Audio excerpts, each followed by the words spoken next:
All right, once again, welcome to everybody who has joined us for our inaugural Global Risk Financing Facility Technical Talks. This is the first in a long series of talks that we are going to be running every month, and we are so happy for you to have all of you with us today. Next slide, please. So today is our first session where we're going to give you an overview of the Global Risk Financing Facility. And as I said, this is going to be a series of technical talks. They're going to be very short, 45 minutes rapid webinars. And today we're going to be doing an overview on GRiF. Our subsequent sessions are going to focus on country projects. We're going to make the 45 minutes as interactive as possible and try different modalities to really keep all our audience engaged. Today, we're going to have some live polls and a few interactive pieces. So please do participate. We really look forward to your participation.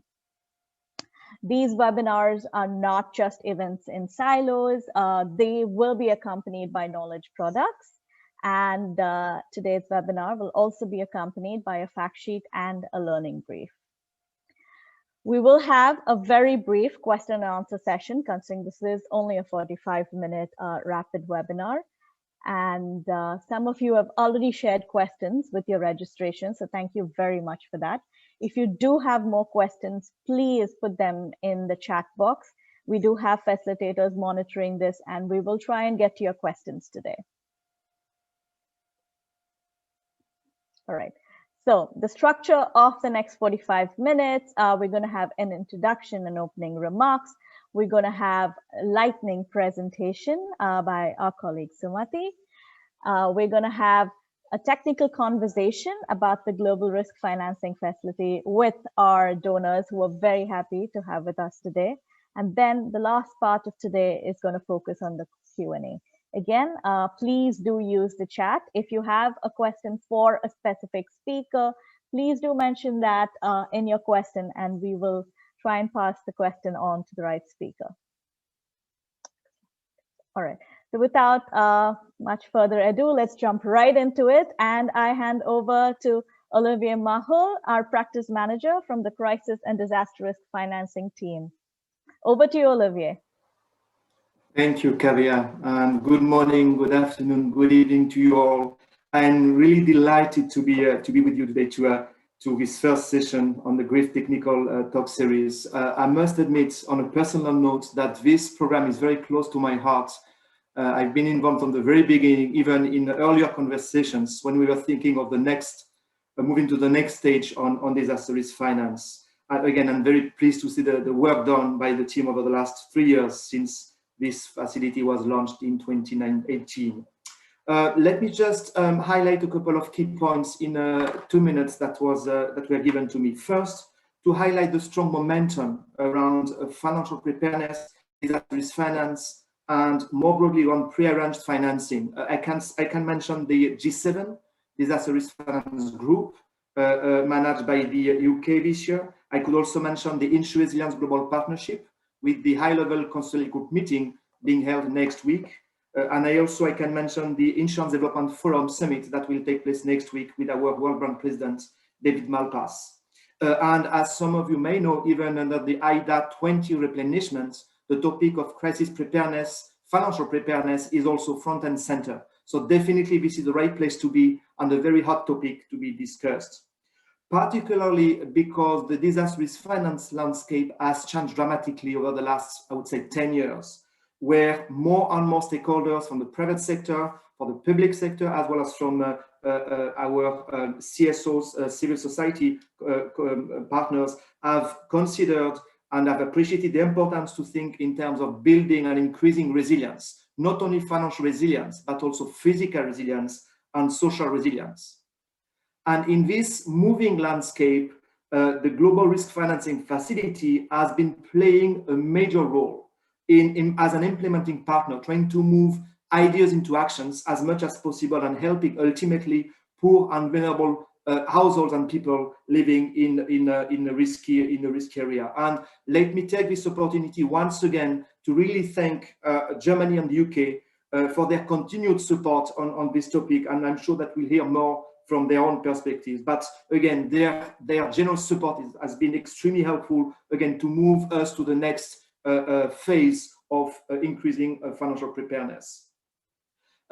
So Martin, in a few minutes, will give a very detailed overview of the GRiF and what the GRiF has done over the last 3 years. But just want to highlight what I would call the GRiF without borders, in terms of being able to manage multiple projects in 11 countries, right, as we speak, including 7 IDA countries. And also trying to improve, I would say, shock responsive systems in many sectors, multiple sectors. 9 sectors right now have been benefiting from grants from the GRiF, together with World Bank lending operations to strengthen their financial preparedness and embed that into the broader resilience agenda and the resilience policy dialogue with those countries. So this is one key, I would say, program and trust fund we're managing together with the Global Facility for Disaster Reduction and Recovery. And I'm very proud, and we're very proud to be part of it. And I look forward to those series of a series of talks, again, to learn more about not only what we've done, but also to learn directly from our country partners and also our donor partners, again, who have been extremely instrumental moving this agenda forward. I'll stop here, Kavya, and maybe pass the floor directly to Zoe. Thank you.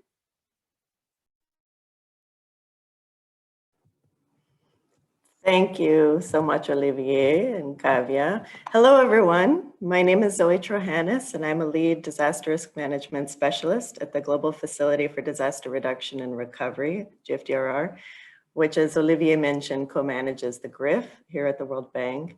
And I am so pleased, really delighted to be part of this webinar with all of you, our esteemed colleagues, partners, and donors, those of you connected from around the world. So a warm welcome to you all. I agree completely with Olivier, and I think this discussion is especially timely, especially given, of course, the ongoing impacts of the COVID-19 pandemic, which has not only captured our collective attention from a health standpoint, but of course has uncovered the complexity of the risk landscape, especially compounding risk that our partners and countries are facing. And it has also underscored the need for innovative action and a greater focus on ex-ante financing mechanisms for risk reduction to help cushion the fiscal blow wherever the shocks may come from. Moreover, and this is also coming from the side of GFDRR and our complementarities working with the GRiF program, is that it is really essential that these disaster risk financing mechanisms form part of a broader comprehensive risk management framework that allows countries to better manage, respond to, and recover from the impacts of natural disasters and other shocks.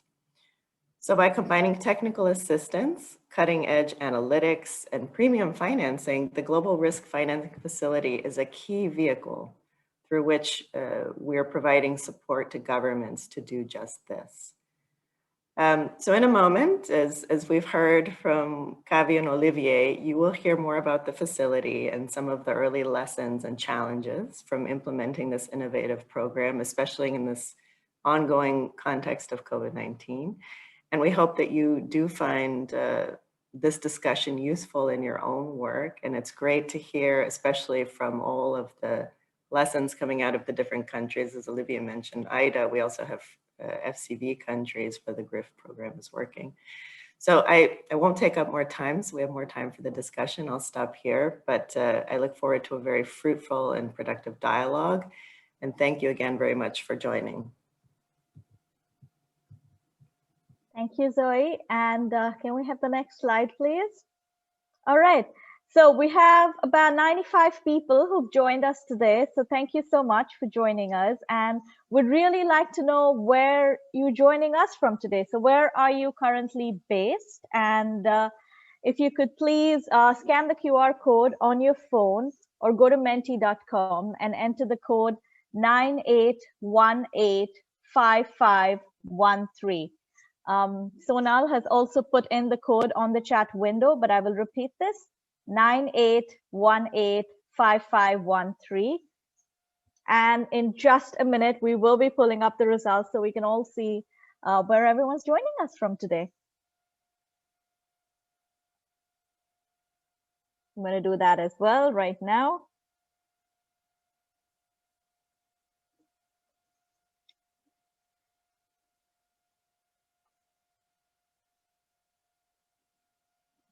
So now, can we please pull up the results?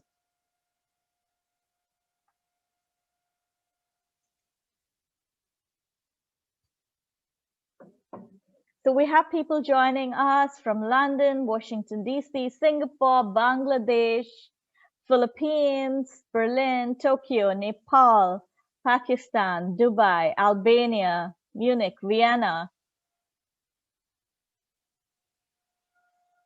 All right, we're gonna, just in the interest of time, have this up for about 15 seconds more. Luxembourg, Mumbai, Fiji,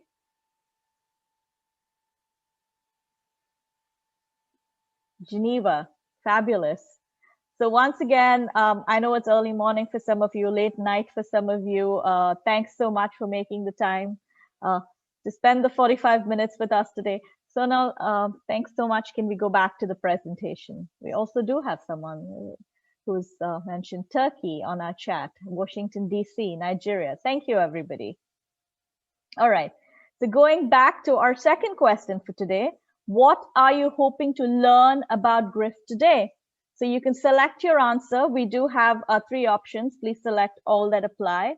And same drill as before. Scan the QR code. Please enter the numbers, the same number as before, 98185513.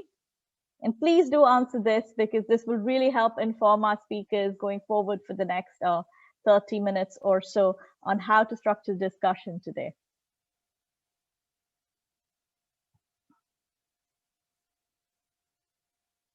We're going to have that up for about 10 seconds more.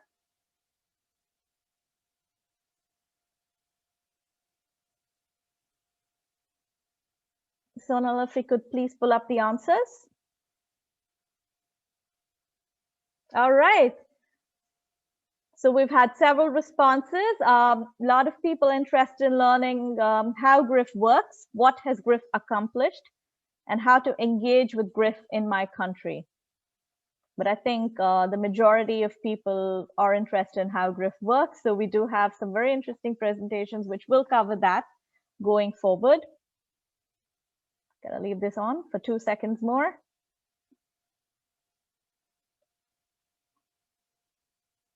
Excellent. Thank you, everybody, for your responses. All right. So with that, I'm going to hand over to Sumati Rajput, who is a financial sector specialist at the Crisis and Disaster Risk Financing team. And Sumati also co-manages the Global Risk Financing Facility. So over to you, Sumati. Thanks, Kavya. Hi, everyone. So over the next few minutes, I'm going to talk about how GRiF works and what we're doing. This is primarily for those of you in the audience who didn't actually read our fact sheet and didn't do the homework for the preparation of the session. For anyone who did, this will just serve as a refresher. So hope you enjoy it. Next slide, please. So what is GRiF? GRiF is a multi-donor trust fund hosted by the World Bank Group. For anyone in the audience who's not familiar with what a trust fund is, it operates similar to what the private sector would call a venture capital fund. You identify a good idea, you do the due diligence that's needed to make sure that you want to finance that idea, and then you finance it from this trust fund. The GRiF, as colleagues have mentioned, was established in 2018, and it has contributions from the governments of Germany and the UK. How does it actually work in practice? GRiF grants co-finance World Bank projects. So in a sense, a GRiF grant typically sits within a World Bank investment, which means World Bank project teams on behalf of client countries apply to GRiF for funding. What does the GRiF grant do? It provides subsidy support to set up financial instruments that can be arranged in advance of shocks like disasters, climate events, as well as crises, so that when governments need funding, it's available quickly and it's linked to systems to enable it to flow. So that's what GRiF is. Next slide, please. Why is it relevant? So often in developing countries, these costs are perceived as having very high startup costs, and that's because they do have high startup costs. They're also perceived as being risky because these instruments can be risky, particularly when trying them in new contexts and new environments. So what GRiF does and why it's relevant is because it offers the financing that countries need to be able to set this up and the technical support they need to be able to set this up. This allows countries not to often divert resources that seem more, that seem to need to go to more pressing priorities like food security, educational structure, building educational structures, and so on. So what GRiF does is it provides this seed capital so that it allows countries to see some proof of concept before they can actually take on financing the instrument themselves. And we do require some level of co-financing from counterparts because we want to ensure adequate country ownership and also enable sustainable use of the solution once the GRiF grant financing runs out. Next slide, please.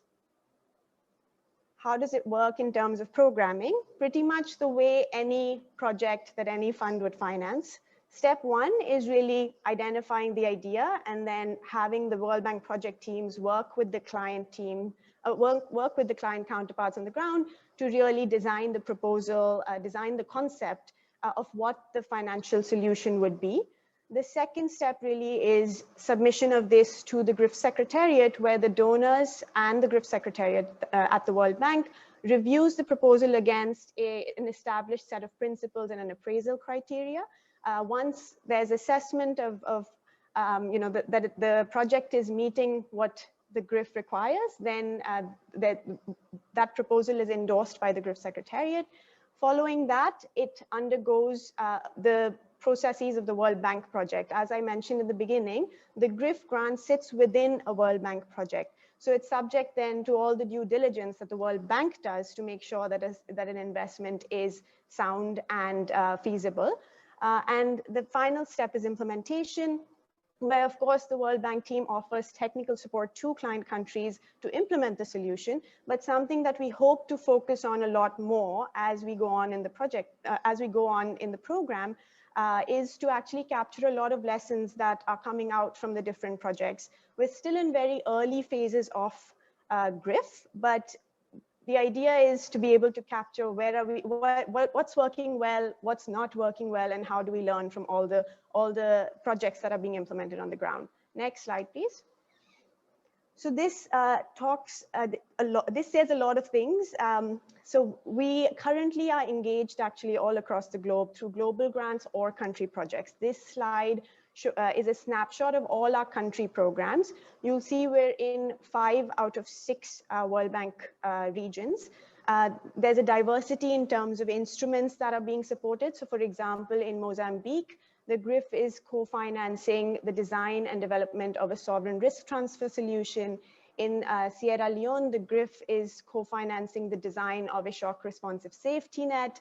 In Rwanda, the GRiF is co-financing a shock responsive portfolio credit guarantee.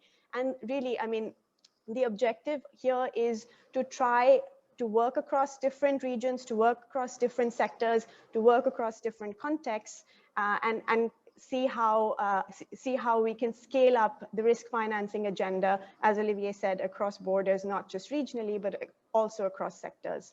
Next slide, please. This is really just a slide to say, please do engage with us. There's obviously different ways in which we can engage with different partners. With donors, it's more on the strategic development of the pipeline, on the programming. With governments and World Bank teams, it's more on the financial and technical support that GRiF can offer. And finally, with development partners, NGOs and CSOs, as well as academic universities and others, where we can have technical collaboration. So please do reach out to us if you're willing to engage on the email that's provided below. With that, I'll hand it back to Kavya. Thank you so much, Sumati. And now we are getting into the technical conversation and interview bit of today's session.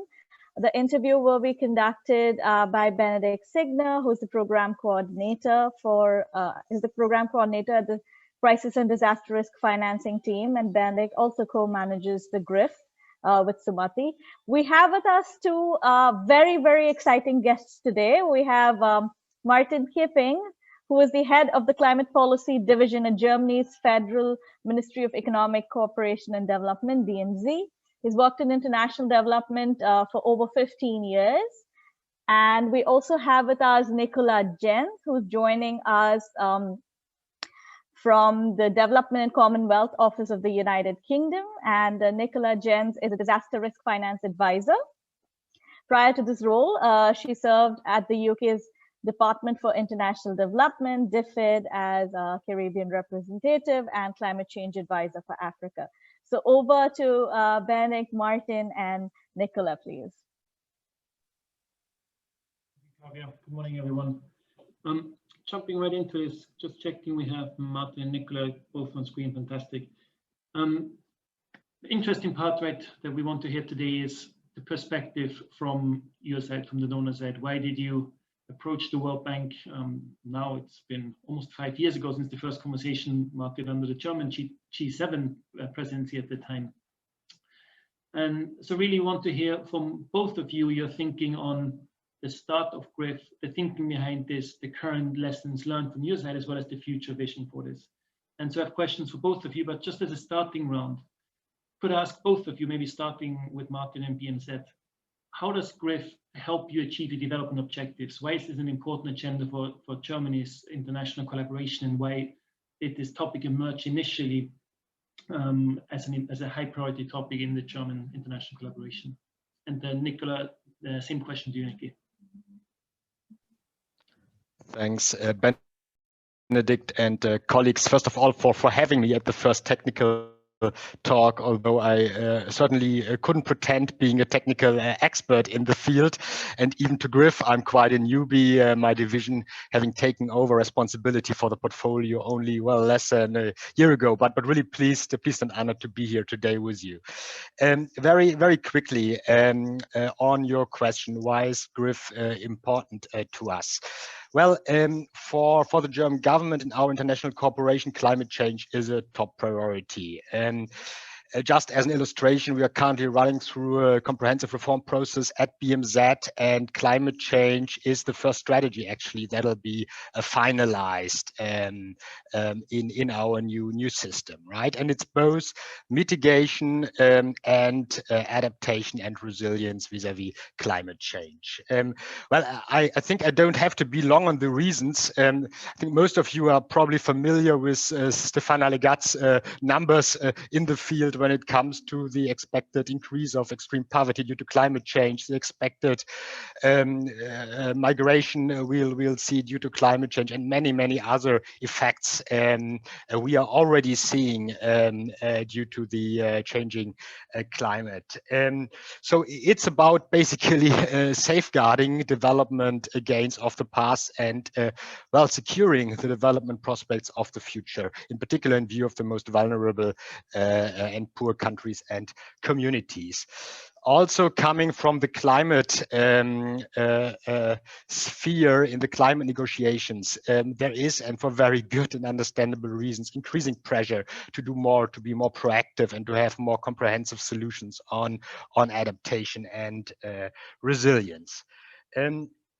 And we believe that GRiF can play, and it has been playing, an important role in that sphere for creating additional incentives for risk reduction measures, increasing awareness and visibility for enhancing political action in that field, and obviously creating contingency funds and enabling risk transfer in case of climate induced disasters.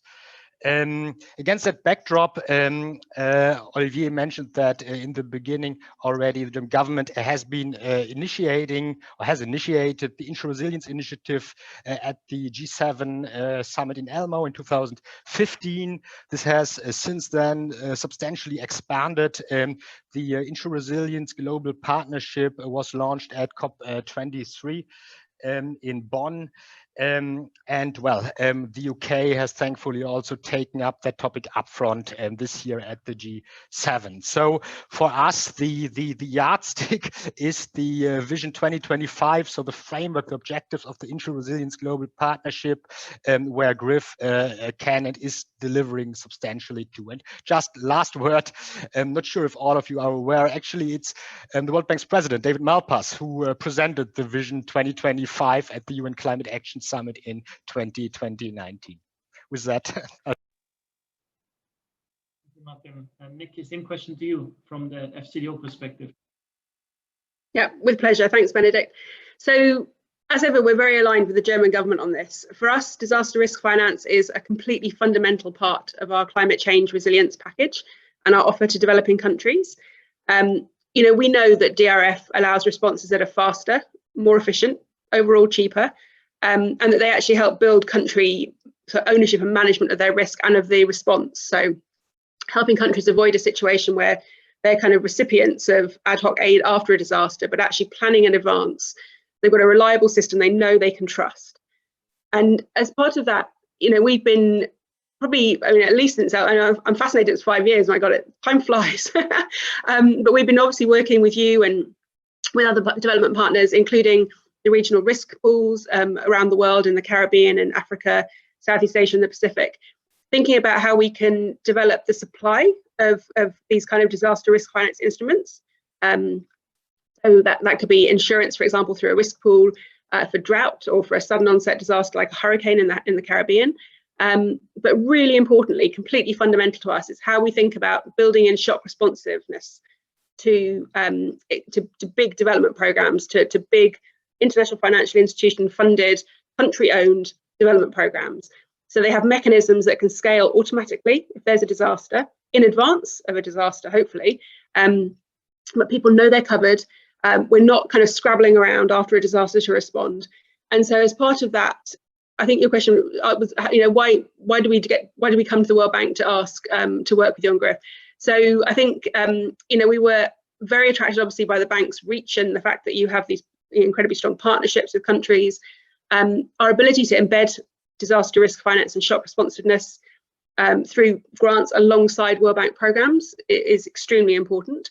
I think two of the things that GRiF offer are, alongside just the finance, it's the advice, the technical assistance, which is really important, and the ability to try new things and test ideas and learn, all of which is still really important. I mean, it's surprising to think that actually GRiF is still relatively new. You think back and actually the risk pools really have only existed since 2007 was the Caribbean first risk pool, and we've actually done a lot in a short amount of time, but we need to still be thinking about what works well and trying to innovate and learn as we go. And we can do that. And we are testing and sort of trying new things through GRiF, which has been really useful. This year, as Martin said, it's particularly important to us because we are the president of the G7 this year. So our support to disaster risk finance has been a huge element of our climate change and resilience package for the G7. So we had really strong support from across the G7 at the Foreign and Development Ministers meeting early this month. It will be included in the Leaders Summit in June, in a few weeks' time. There'll be new financial pledges of support, which is great. And also new pledges of kind of commitment to work early and to respond early to disasters as part of a kind of a risk-informed kind of early action and resilience package. And then all of that feeds into COP this year. So for us, COP is huge. COP26 will be hosted by the UK and Italy in November this year. And disaster risk finance and the kind of support we offer through GRiF and across our portfolio is completely fundamental as a part of our adaptation and resilience package for COP. So it's never just on its own, it's not the one solution, but it's a completely fundamental kind of last safety net after all the risk reduction, after all the adaptation, after all of the things we do to try and avoid damage. This is the kind of financing plan we need to have so countries know that they have the resources to respond if there is a disaster. I think maybe a quick point, last final point to pick up on something Zoe mentioned earlier. This year has shown more than ever with COVID, I think, the importance of shock responsiveness and pre-arranged finance. None of us could have seen COVID coming like in this magnitude, I think, at this particular point in time. But what a lesson it's given us and how important it is to manage your disaster and crisis risks properly, proactively. Thanks. And that's fantastic to hear that strong commitment and strong vision that you just laid out from the UK and of course similarly from Germany, as Martin has said beforehand. Can I just pick up on one of the points you said for kind of a quick follow-up answer to this, specifically around the learning and the need to learn from GRiF? And since we're about 2 years into implementation now, what are some of the key lessons learned, both takeaways that are good, but as well maybe some of the challenges that you've seen?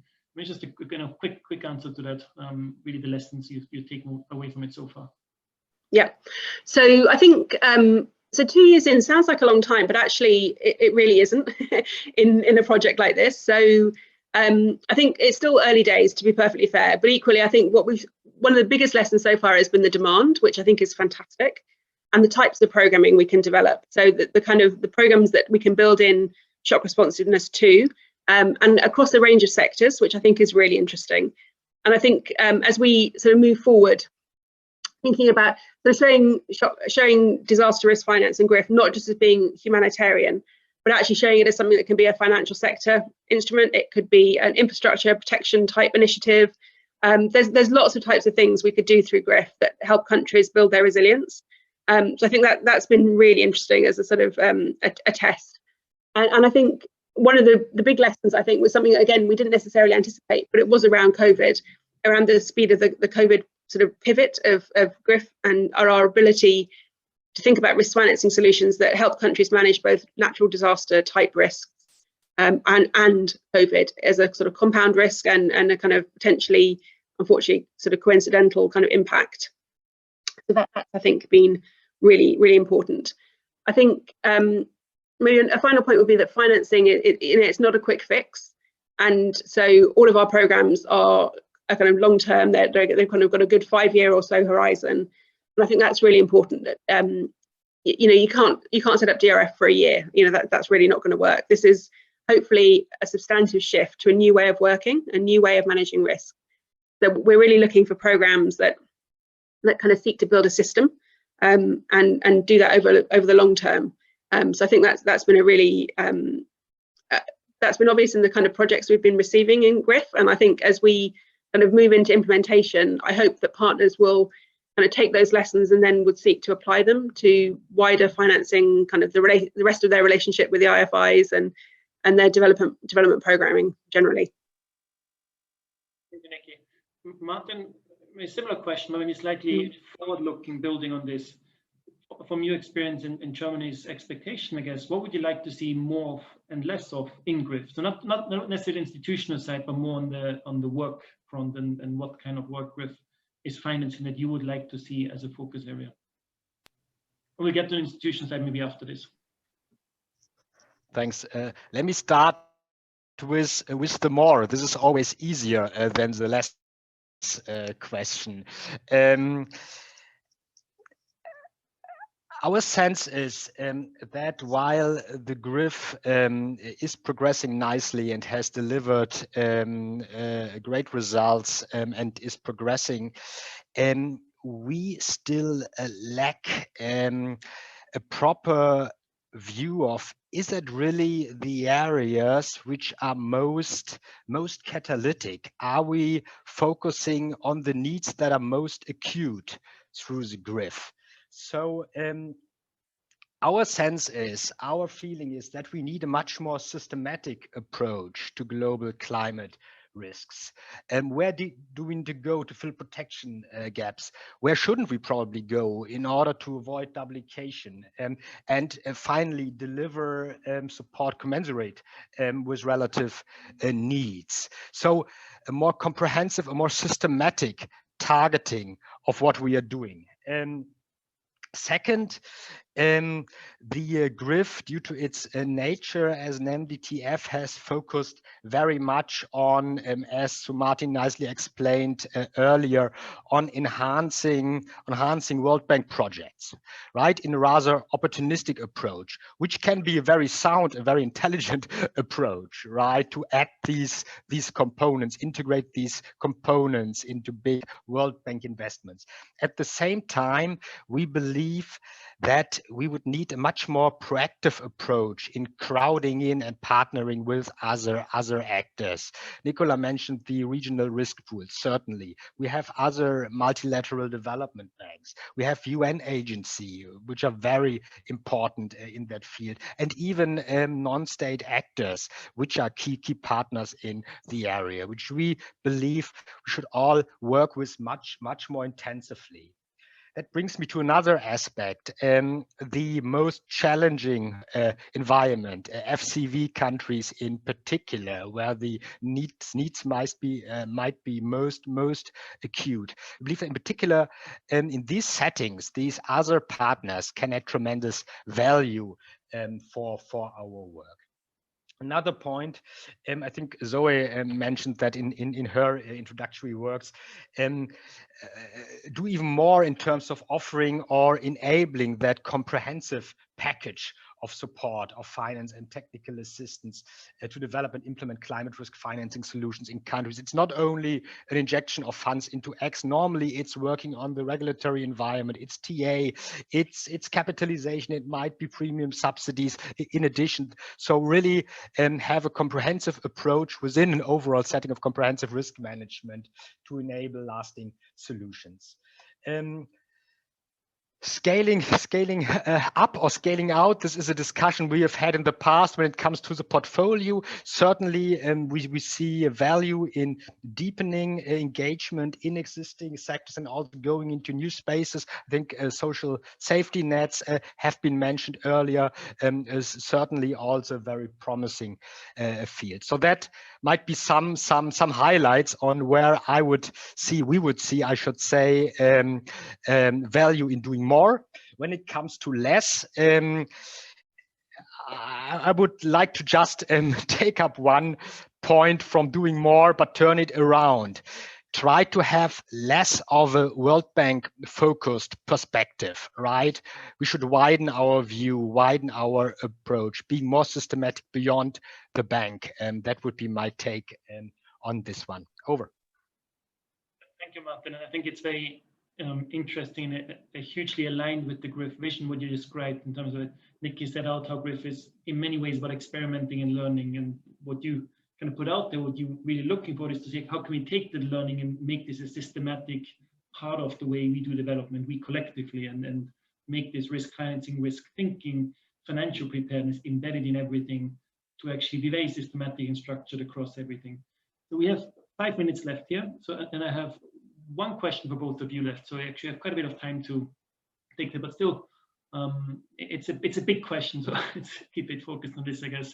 And Martin, it touches a bit on, maybe I'll start with you because it's a nice continuation from what you said about your vision for GRiF to work with civil society organizations, UN agencies across the World Bank as well, and other MDBs. What's your institutional vision or your systems vision for risk financing, building on the lessons learned of GRiF?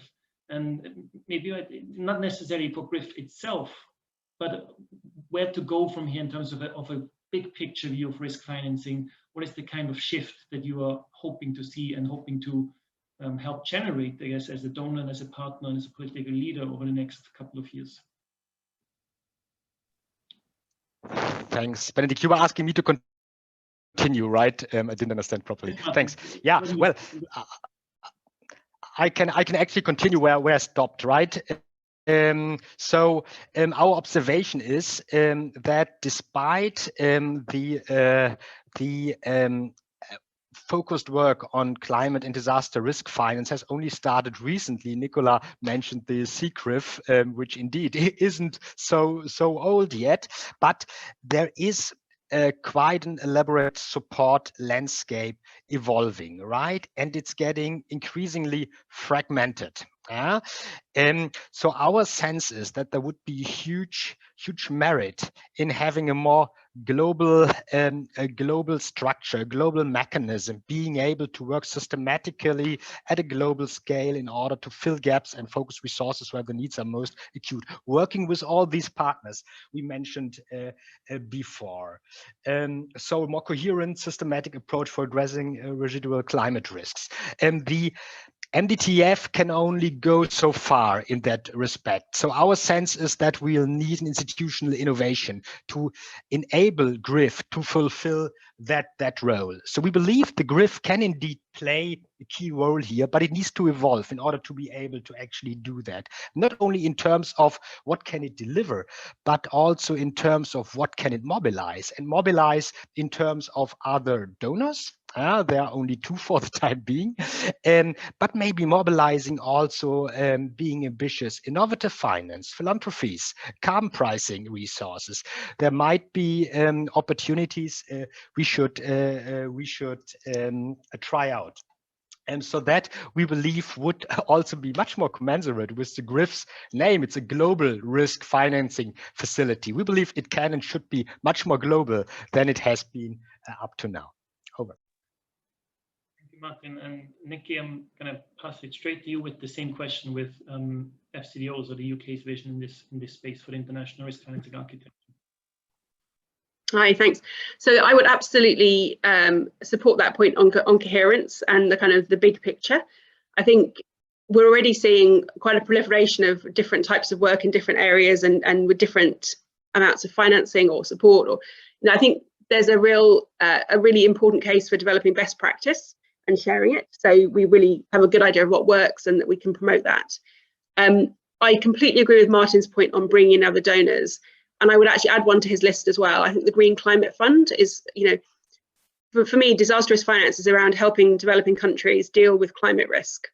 And I think increasing climate risk is absolutely something that the Green Climate Fund should help countries cope with if that is what countries want. And I think, honestly, frankly, it's often hard, I think, to set up projects. We've seen quite a sort of slow process of developing partnerships and programs with the Green Climate Fund.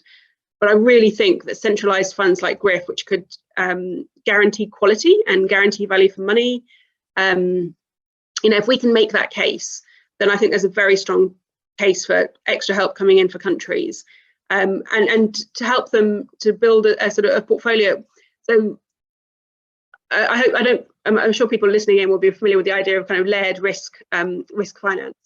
So you have a kind of set of instruments that help you meet your risk at different kind of frequencies and magnitudes. And I think it's really important that we help countries to address all of those layers. So we think about insurance as well, potentially, and how different donors and different partners might come in and help on different layers, because everyone has kind of comparative advantages. And I think it's important that we kind of help kind of recognize those and kind of develop them. And the regional risk pools, I think, are a really interesting idea because they offer really good value access to insurance with good quality products, and they offer the ability to work on modelling kind of centrally. So they work on the data and the modelling aspects to make sure they're good quality, the kind of things that actually are hard to do at country level, just individually. So that economy of scale is something I think is really attractive. And also, I'm sorry, we're running out of time a bit here, so I'll speed up, but the risk pools also potentially now have a new innovation throughout offering finance to civil society and non-government actors. So NGOs like Start Network, potentially, others like the Red Cross might be interested. The World Food Programme has insurance through ARC for drought in Africa.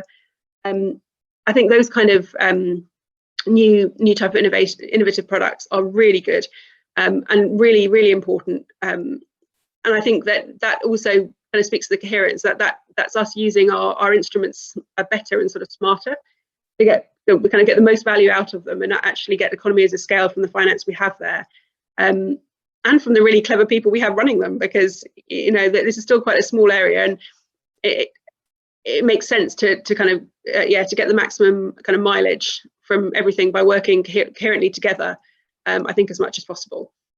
And my final pitch, I think, on this would be, I would really like to hear more from countries on what they want, what they need, what they would value. And I don't know how exactly we could do that in the run-up to COP, but I hope we can, to get a clear steer from countries on where the gaps currently are, where more support is needed, and what would be most useful to them. Thanks. Great, thank you so much. And thank you for taking us from the kind of the micro applied at the moment, the lessons learned, all the way to the big vision of where this can go, and hopefully one shape or another will evolve to better serve the countries, the vulnerable countries. So with that, thank you, Martin, thank you, Nikki. And so Martin, I'm going to hand it back to you. Thanks, Benedict, and thanks, Nikki and Martin. So actually, we're at the 8:45 a.m. mark. So anybody who needs to drop off, now is your chance. But we have a few questions, and Martin and Nikki, I might take a few more minutes of your time, because we did promise an audience Q&A. So we've received actually, in fact, you know, by addressing a lot of the points around engagement with civil society, private sector, you address a lot of the questions that we already got. But I think one question that is interesting, that perhaps would be good to get your perspectives on, is around how GRiF relates to de-risking of sectors. So for example, how can you think about de-risking something like the energy sector, or de-risking the transport sector, and what role can actually GRiF play on in this regard? So perhaps I'll start with Martin and then go to Nikki. Thanks, Sumati.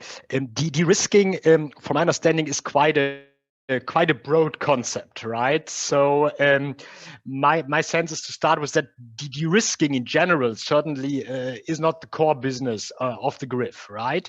But this being said, when it comes to climate and disaster risks, it certainly can and is already adding value. So Marty, you mentioned the infrastructure sector. There are first projects being prepared in that field. That certainly is a case in point, right? I would distinguish between, first of all, having investments and de-risk them in terms of having proper disaster risk management structures in place, having potentially contingency plans, risk transfer mechanism, incentivizing proper precautionary measures to secure these investments, and on the other hand, basically de-risk future investments. And indeed, in the climate and disaster risk area, if be it a utility can make a convincing case, yeah, we have a plan in place, we have a management system in place for the case a disaster hits, that certainly also can enable and incentivize and, well, smoothen further also private sector investment in that space. Thanks, Martin. Indeed, I mean, I think it makes what you say makes complete sense, also because that's also how we envision the GRiF would be designed within larger development investments. So there's proper risk management structures in place. But before I'd like to make one more point, but Nikki, would like to invite you for any perspectives on this as well. Hi, so I was going to refer initially as well to infrastructure, but I think also the recent financial sector projects are really interesting. And I think there was a question in the chat also about, you know, do you only work with governments? And I think they've been agreed quite recently, so they're probably not yet written up on in the annual review, but they might be on your website, I'm not sure. But the idea of having GRiF support as a sort of a backstop kind of window that offers support for small and medium micro enterprises after shocks, thinking about how that can enable them to keep going, but also to de-risk larger bank portfolios and kind of retain kind of wider sector stability there. Yeah, it's interesting actually. So one of the things that's happened with GRiF is it's kind of taken on a life of its own, and it's evolved already over the 2 years. I think initially when it was agreed, it was much more, I think we saw a much more kind of simple vision, but actually it's become rightly a much bigger initiative, sort of taking on a life of its own as different sectors kind of open up. And it'll be interesting to see how that kind of develops. But I think going forward, yeah, for me personally, over the next year or 2 years, I think infrastructure will be the most interesting sector. And I know GRiF is beginning to do some work on that potentially in Southeast Asia. And particularly around new investment decisions. But I think, you know, also we can think about how we also look at kind of existing services. Yeah, so I think I'll probably end there, Samati, and I know you wanted to say something as well.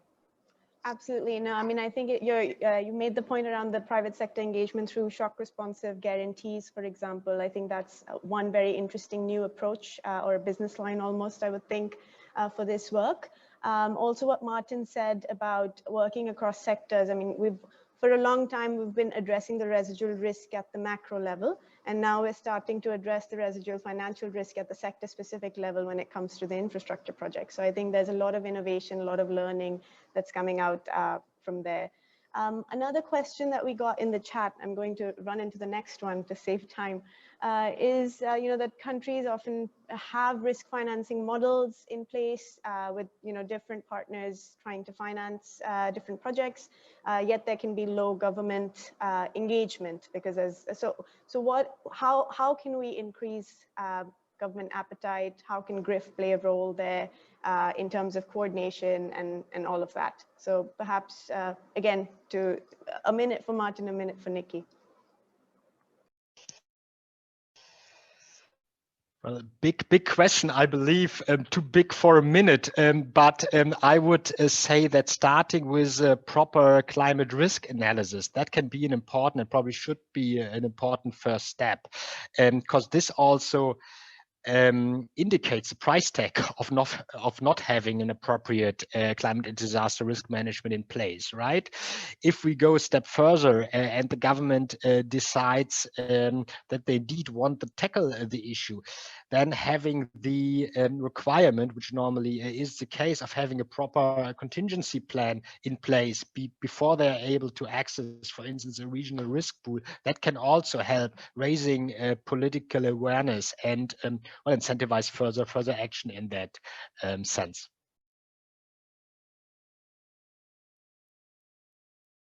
Thanks, Martin. Nikki, over to you. Thanks. Yeah, I'll leap in as well. So I think there's a couple of additions I'd maybe make to that. I think, you know, GRiF has run training courses and they try and encourage the kind of development of skills and kind of understanding around the concepts of disaster risk finance. But also really important modules to that were around, you know, how to ask the right questions in terms of procurement of disaster risk financing solutions, how to really kind of interrogate and understand the models to make sure that countries are getting best value for money, because I think there are a lot of competing offers now, and that's confusing and also I think often quite unhelpful. I would throw a real challenge down to the international community, wherever it's publicly funded work, that they work together and they make one offer using the best practice, using the best information, the best data, the best modelling they have collectively agreed, because I do not see the point of sending 3 or 4 different competing offers to country governments. I think that doesn't help anybody. So I definitely think that that's an important point that I think we need to really insist on. And I think there's also an offer that I can make to everyone listening. If you ever want independent quality assurance or advice, the Centre for Disaster Protection in London has completely independent actuaries and insurance experts who are not linked to any product or any offer, but will give a completely independent assessment of an offer, and you know, help you work through what's the best for a country. So yeah, I think going forward, this is really something we're going to have to work on. It comes right back to the kind of earlier point on coherence and kind of getting a coherent offer on best practice. I think as this is a growing field, there are going to be a lot of different offers, and yeah, I think whenever we can build cooperation and collaboration constructively as opposed to competition, I think we should be doing that. Thanks, Nikki and Martin. I mean, absolutely fundamental first step, as you mentioned, understanding what exists, and then designing things that complement other partners, that there are synergies, and not basically duplicating work. So yes, that's very helpful. I will end with one last question that came up. You know, something that colleagues in the chat are asking is there an exit strategy? So perhaps just your views on, you know, when you're working in low-income countries, often in fragile contexts with these risky types of investments, with often things that are quite expensive and compete, there's a lot of competing priorities in place. So what, in your view, is a feasible, relevant exit strategy in such countries? So Martin, perhaps you can go first and Nikki can go second. Well, I think the term exit strategies refers basically to the aspect of sustainability, right? Are we creating sustainable solutions, or will these solutions we are building up continue to depend on us? We certainly need to build up sustainable solutions. But that doesn't necessarily mean that each scheme is economically self-sustaining on a for-profit basis or private sector basis, right? I think when we are speaking, and this is how well normal social safety systems work, when we are speaking about particularly vulnerable communities or disaster that hit them, there might be a case to also on a more continuous basis support access and affordability to climate risk finance and insurance products. All right. I think the core of the issue is that we need to have clarity on how this will be done, on how that sustainability will be ensured, that the solution continues to work. But how precisely, I don't think we have a preconceived opinion here. It will certainly depend on the specific case and context.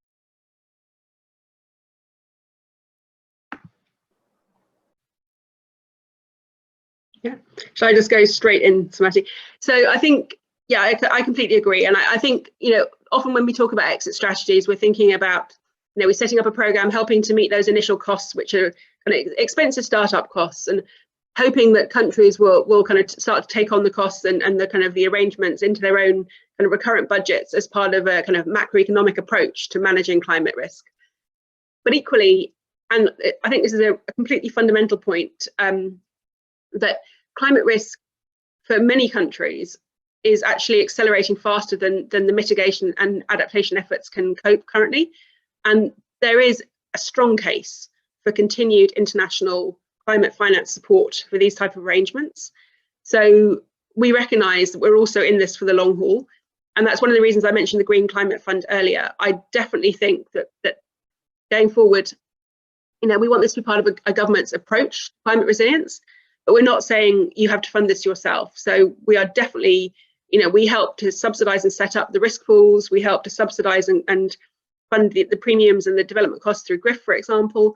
And I can see that for some countries that will need to continue. And I think, going forward, that's certainly something that we're aware of and the international community are aware of. And it was very good to see the G7 acknowledge the importance of disaster risk finance in their communique recently as part of climate resilience. So I think one important point for sustainability is that GRiF is a way of testing work, and we're testing ideas that run alongside World Bank projects. And for us, a huge part of the indication that GRiF has kind of worked or not worked is the extent to which the World Bank and other regional development banks pick up these kind of approaches, this kind of shock responsive, built-in finance kind of approaches, and expand them across the portfolio, even without our support. So, we're looking now obviously at IDA 20, the current replenishment of IDA at the World Bank, see how they will build in lessons from GRiF. We'll look to the other banks to see how they will build in lessons on shock responsiveness and built-in DRF kind of windows and finance. And I think that's really important. And it also, I make a real plea to country representatives listening that they also ask for this kind of work, because it's really important that the financiers, that the international financial institutions are aware there's a demand and are responding to demand.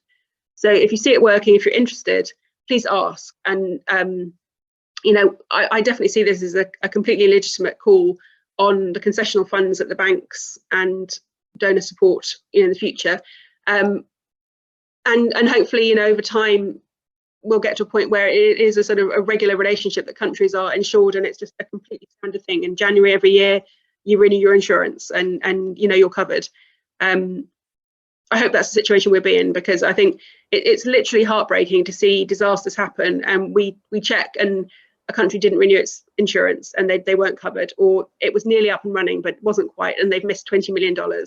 It literally happens so frequently, and it's so upsetting to watch, because we know how much effort is going into this. We need to make this a really regular relationship and a really kind of standard part of, you know, I hate the phrase the toolkit, but part of the toolkit really for resilience for countries. And I hope that the IMF and others will start to mention it more in their Article 4 surveillance and kind of advice to countries as well. I think it's part of it comes back to that coherence point again. I keep saying the same word, sorry, but I think we need to all be talking sort of consistently about risk and how you manage risk.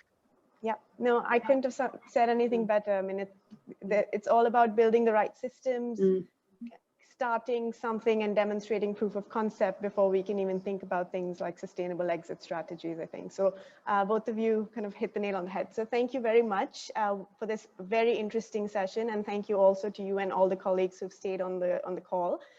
Just to quickly wrap up, we're going to have more of these coming forward in the summer and then the fall, mostly focused on country projects. They'll all be accompanied by fact sheets and learning briefs, as this one will be. So really, thanks very much to both of you for participating and for your continuing support to the program. And thanks everybody who's on the call for listening to this session. Thank you. Thanks very much, Marty, for inviting me.